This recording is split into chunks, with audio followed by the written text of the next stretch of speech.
It is my pleasure and my privilege to be here to introduce a guy who I have immense admiration for. 10 years ago, Mark Meckler and a guy named Mike Ferris decided that there was a solution to the problem of Washington being too powerful. And amazingly, the solution was in plain sight, right in our Constitution in Article 5. And so few people know about this. Mark's here tonight to tell us all about this, and I am not going to waste your time listening to me, so please join me in welcoming Mark Meckler.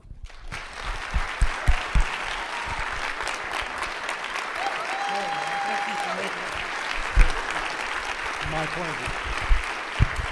Thank you. So I got to start with a quick story because God has such an incredible sense of humor. You know, we read scripture and sometimes that sense of humor doesn't necessarily come through. We take it so seriously. So I live in a smaller town, a suburb of Austin, Texas, a town called Leander, out in the hill country. I moved to Texas 5 years ago from California. I'm a refugee. So for all the obvious reasons, I don't have to explain that to y'all. And when we moved there, one of our biggest prayers, my wife Patty and I, we've been married 30 years, is we didn't have a lot of close friends in California. We were really focused on raising our kids and working for a living and all that stuff, and pretty tight-knit, self-contained family. I have a lot of friends all over the country. I'm as blessed as a man could be with friends, way more blessed than I deserve, but we didn't have that couple in our lives that we could fellowship with and really be tight with. And when we moved to Texas, one of the big prayers was, Lord, let us find that couple that we could really bond with, that we could do life with. We joined a church, and a church didn't work out that well. We joined another church, and finally we joined a small group, a life group, and in that life group we met this couple. And they've become some of the dearest friends we've ever had in our lives. We're with them at least a couple of nights a week. Obviously, we attend church with them. Our friend Doug's in the worship band. So I was over their house on Monday night in small group, studying scripture, praising the Lord. And we always talk about travel because I travel a lot. My friend Doug travels a lot for his job. Where are you going this week? And I said, well, I'm going to northern Indiana. And he said, what for? I said, I'm speaking at a church. And he said, oh, really? What church? And I said, I don't really know the name of the church. It's in my calendar.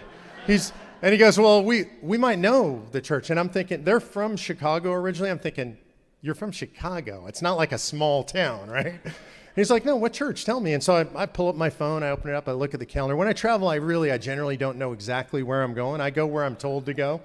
I've been married 30 years. I'm really good at that.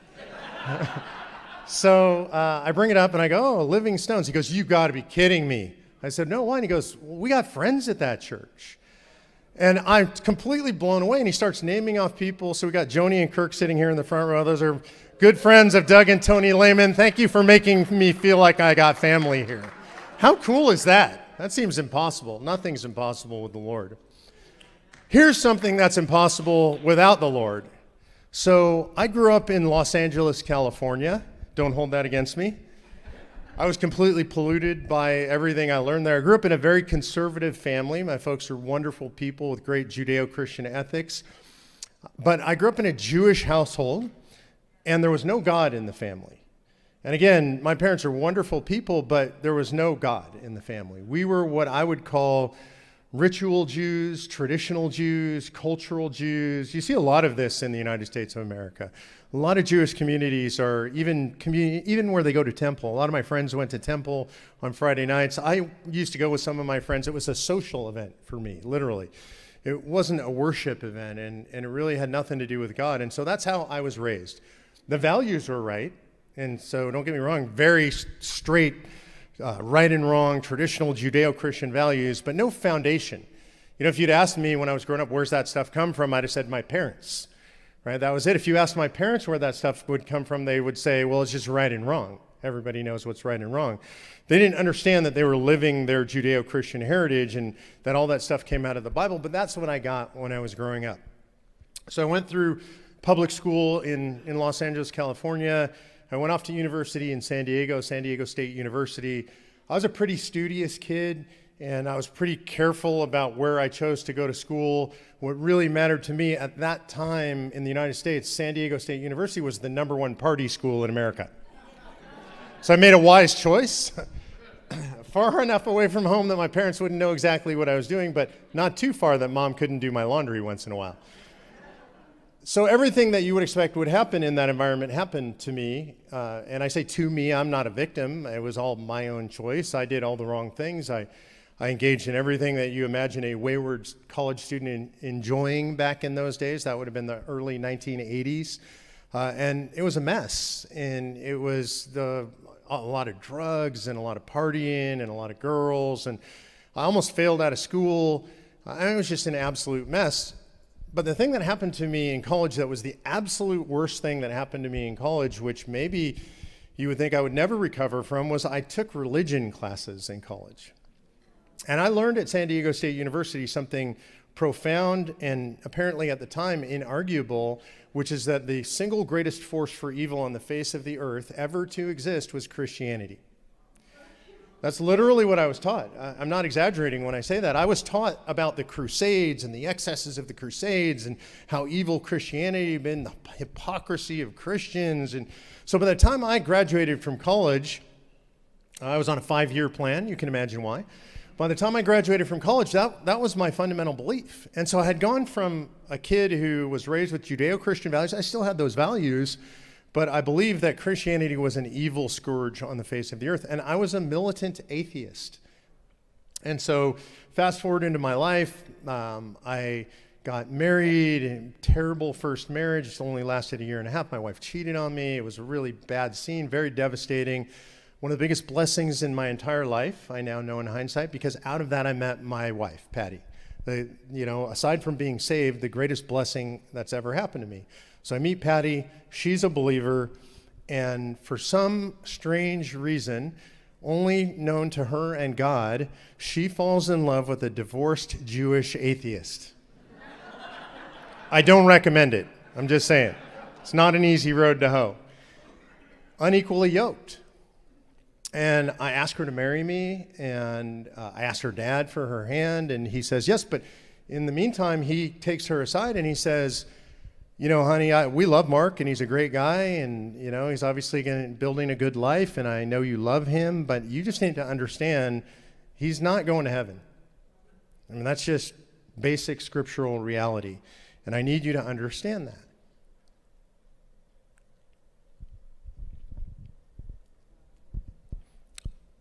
To this day, I cannot understand this.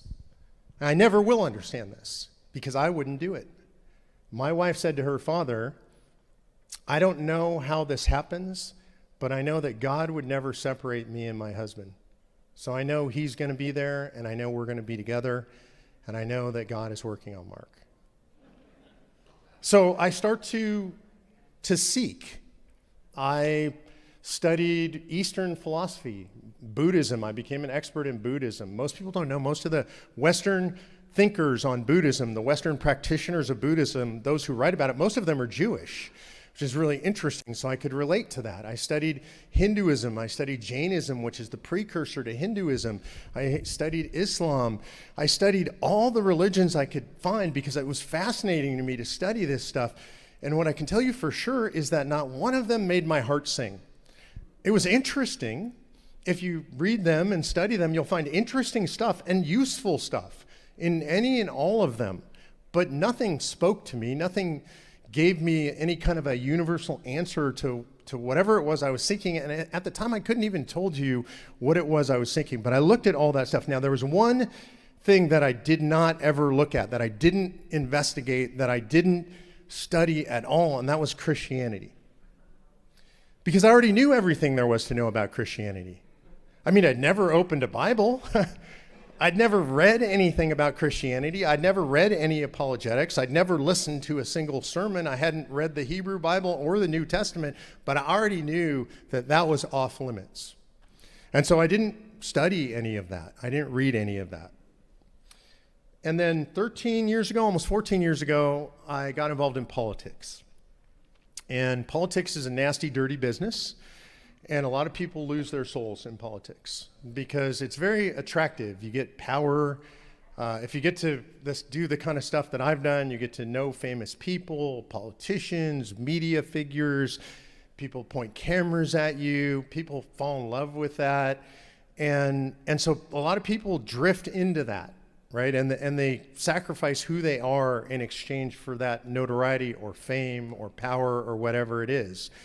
I'm just blessed because God didn't wire me that way. I wasn't really interested in that stuff. And what started to happen to me is as I traveled around the country, I started to meet everywhere I went in conservative politics, very righteous Christian people. I ended up founding the Tea Party movement, which became the largest grassroots movement in the history of modern America, 23 million people, and it gave me access to some amazing places. I got to go into Washington, D.C. and meet the most powerful people. I got invited to fancy dinners and meet the fancy people. I'm not a fancy people. And I got to meet all those people. And those people started to affect me. They weren't trying to affect me, but they were walking the walk. They were evangelizing in what is the truest sense of evangelism. They were living according to the word of our Savior, Jesus Christ. I believe that if I became a Christian, that I was betraying my Jewish heritage. Nobody ever said that to me. I never heard it in temple. My grandparents never said it. My parents certainly never said it. Nobody ever said that to me. It just felt that way. And when I realized that Paul was saying that I believe that Jesus Christ is the Messiah and I'm Jewish, it was an astounding door opening to me. So I'm a Jew. There's nothing I can do. That will never change. I would never want to change that. It's at the very heart of who I am. It's in my genetics. It goes back thousands of years. But I could believe that the Messiah has come. Here's my story. One day I just thought, I think I believe this stuff. I guess I'm a Christian.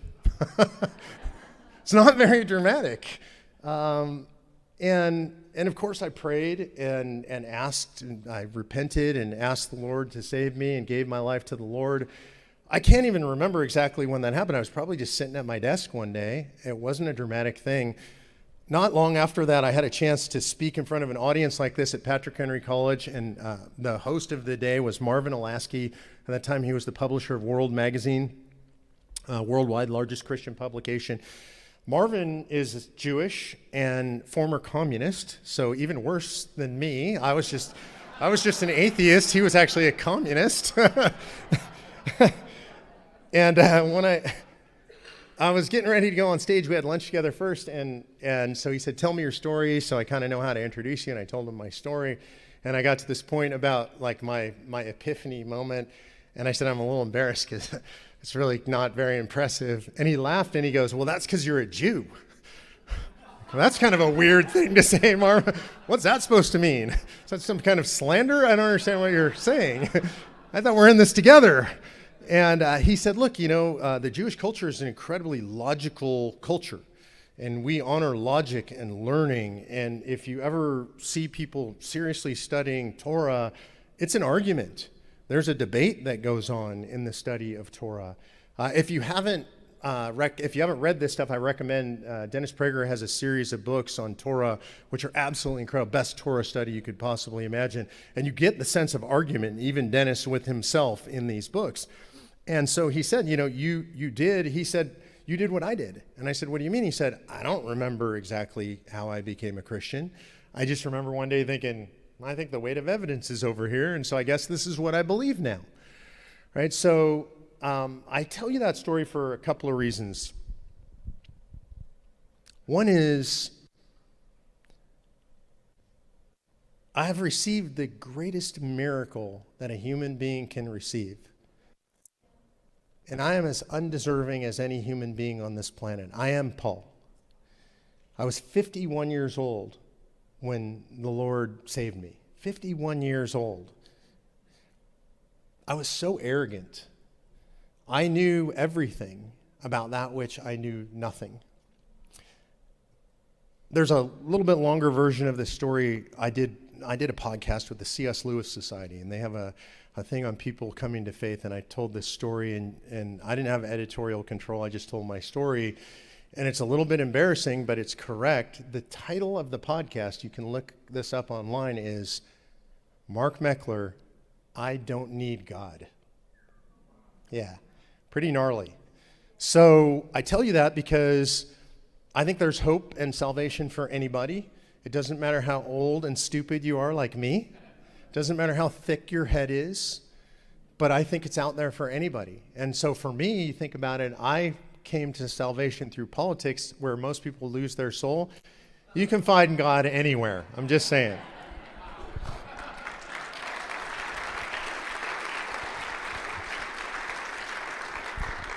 Okay, now you know way too much about me. So that's how I came to faith.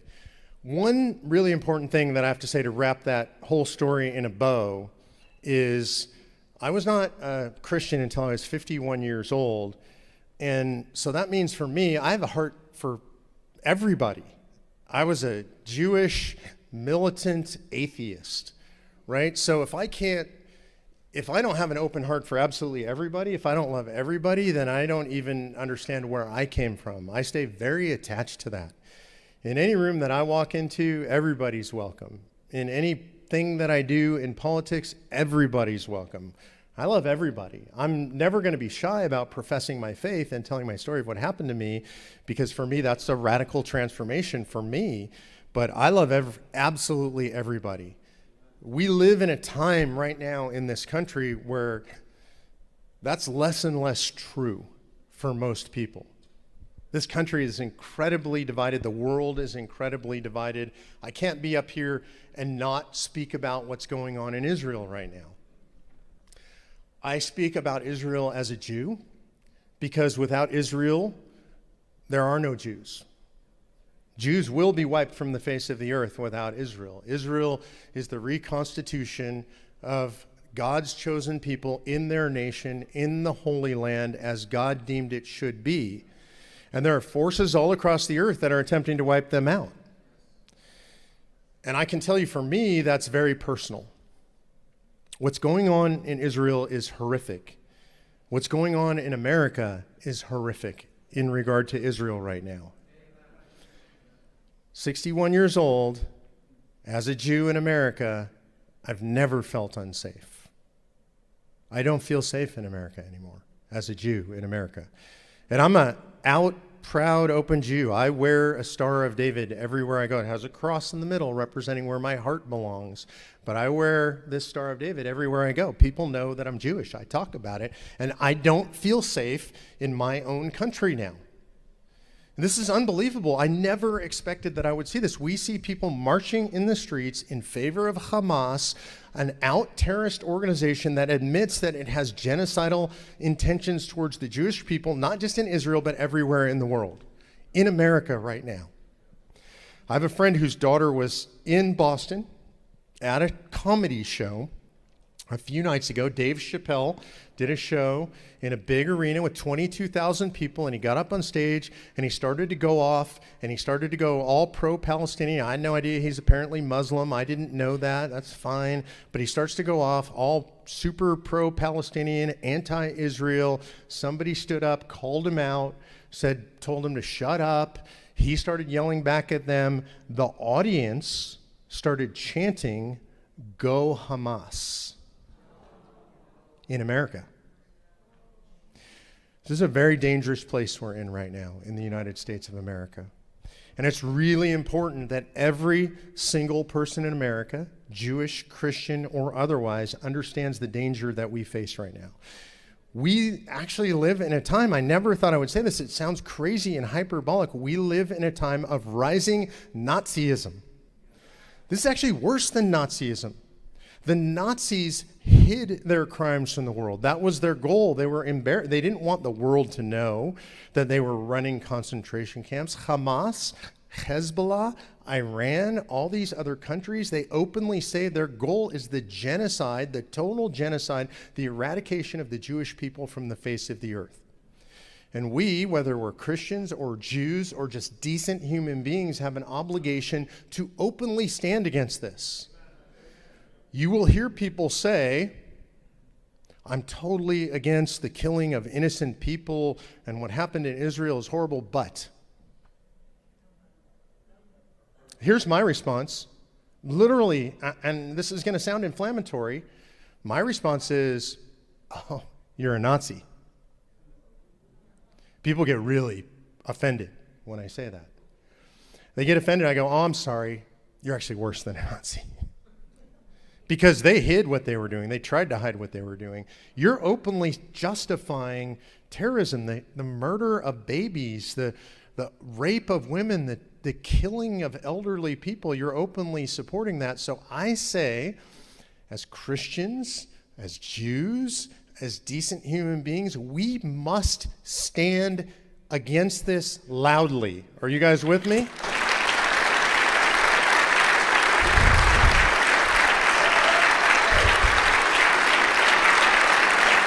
Thank you, guys.